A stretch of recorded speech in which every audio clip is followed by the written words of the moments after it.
Armageddon means revelation. This world is not real per se, it's a fixed dream bound by rules, the laws of physics, which kinda work as long as you don't dig too deep, as in how can we logically physically be in space when there can be no logical end to space, a boundary to be within. But the answer to that is so far off that no one bothers with it. They think they would need to see the end with their own eyes to try to make sense of it. But you can do the same thing in your mind. So yeah, no one uses the mind, they use the eyes.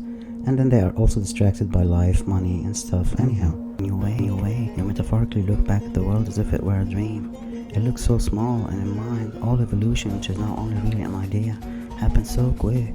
As all ideas do, as in, I will complete this jigsaw puzzle, just put all the pieces where they belong. As an idea in mind, it's as simple and fast as that. The speed of thought is the speed of light, but then in reality, it takes a long time. Armageddon is waking up from the dream, literally.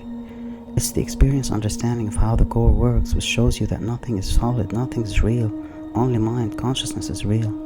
Where will we be? Nowhere, everywhere, anywhere. There is nowhere. Mind does not occupy space. Space occupies mind.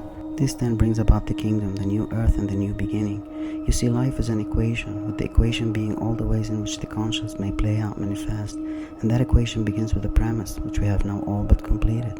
The premise life is the game played by the rules, the laws of physics, that makes the game seem real and that makes the game playable.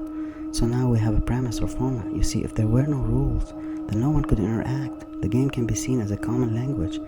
Like that Dutch butchers and German bakers and Italian architects can all play football together, you know? But then the equation, all the ways in which the conscious may manifest, goes far beyond the premise.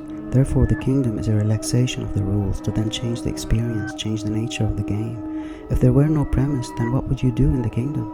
The kingdom is really cool due to the fact that the rules no longer apply. So a man can fly like you can in dreams. If a man could fly in the premise reality, then it would be no big deal. So the rules are falsely imposed boundaries that bring joy when they are finally broken. We need the boundaries for stability and format. Again, what happens if in football, soccer, you can pick up a ball and run with it or use a horse? It's chaos.